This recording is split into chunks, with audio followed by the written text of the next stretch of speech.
ఇది వచ్చేసి ఫిబ్రవరి 28 రోజు వ్లాగ్ అనమాట. ఇప్పుడైతే మార్నింగ్ 7:30 అయితే అయ్యింది. మా పాప కూడా నిద్రలేచి ఆడుకుంటుందనమాట. ఇంకొచ్చేసి నేనైతే ఈ చోలే చాట్ అయితే చేద్దాం అనుకుంటున్నాను మార్నింగ్ బ్రేక్ఫాస్ట్కి. మా హస్బెండ్ ఏమో వచ్చేసి పోహా చేసి అని అన్నారనమాట. సో అతనికి పోహా, ఇంకా నాకు వచ్చేసి ఈ చోలే చాట్ అనమాట. ఫస్ట్ చాట్ కోసం అయితే ఉల్లిపాయలు అయితే కోస్తున్నాను ఇక్కడ. ఇంకా శనగలు ఉడికేలోగా నేనైతే ఫ్రిడ్జ్ ఓపెన్ చేసి ఫ్రిడ్జ్ అయితే క్లీన్ చేస్తున్నాను. ఇంక ఇక్కడ పోహా అయితే తయారు చేస్తాను అనమాట. మా హస్బెండే చేసుకున్నారు.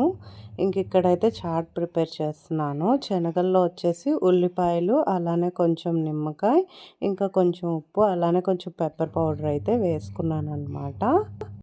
మార్నింగ్ ఇంటికి తింటే ఏంటంటే మనకు చాలాసేపు ఆకలేదు, చాలా బాగా కాస్తుంది శనగలు. అందుకని చెప్పి నేను ఇదైతే తింటున్నాను. ఇంకా ఈరోజు సాటర్డే కాబట్టి దీపం అయితే పెట్టుకున్నాను అనమాట. ఇంట్లో పెట్టుకున్నాను, అలానే తులసమ్మకు కూడా పెట్టేశాను అనమాట దీపము. ఇంక ఇదంతా అయ్యేసరికి 10:30 అయితే అయిపోయింది. ఇంకా లంచ్ కూడా ప్రిపేర్ చేసేద్దాము అని చెప్పి లంచ్ అయితే ప్రిపేర్ చేస్తున్నాను. లంచ్కి అయితే వంకాయ కూర అయితే వండుతున్నాను అనమాట. ఇంకా దాంతోపాటు చారు. ఇంకా వంట అయితే అయిపోయింది. అన్నం కూడా పెట్టేశాను అనమాట. ఇదిగోండి వంకాయ కూర అయితే వండేసాను. ఇది ఒక గిన్నెలో తీసేసుకున్నాను. ఇంకా అన్నం అయితే కుక్కర్లో పెట్టేశాను అనమాట.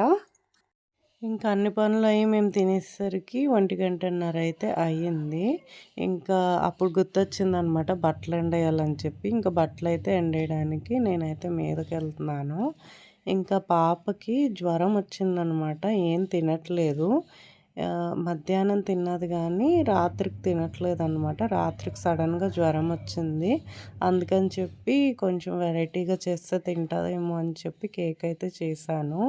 ఇంకా ఈ కేక్ వచ్చేసి నేను అరటిపళ్ళు ఇంకా ఖర్జూరం వేసి చేశాననమాట. షుగర్ ఏమీ యాడ్ చేయలేదు, మైదా కూడా యాడ్ చేయలేదన్నమాట. ఇవి వచ్చేసి ఓట్స్ ఉంటాయి కదండి, వాటిని పౌడర్ చేసి ఆ పౌడర్తో చేశానన్నమాట. టేస్ట్ అయితే చాలా బాగా వచ్చింది.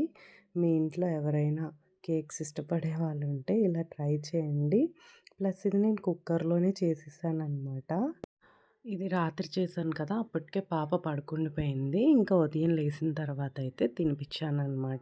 ఇంకా నేనైతే ఇక్కడ చదవడం అయితే స్టార్ట్ చేసేసానమాట. చెప్పాను కదా ఏపీ హిస్టరీ చదువుతున్నానని చెప్పి విష్ణు కుందిన్స్ అయితే స్టార్ట్ చేశాను. అయితే మీరు కనుక ఏపీఎస్సి గ్రూప్స్కి ప్రిపేర్ అయితే మీకు ఒక క్వశ్చన్, విష్ణు కుందిన్స్ డైనస్టీ ఎవరు ఎస్టాబ్లిష్ చేశారు, అలానే వాళ్ళ రాజధాని ఏంటి అన్నది నాతో కమెంట్స్లో షేర్ చేసుకోండి.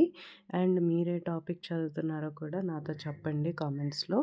అంతే అండి ఈ వీడియో. రేపటి వ్లాగ్లో మళ్ళీ కలుసుకుందాము. Until then take care, bye.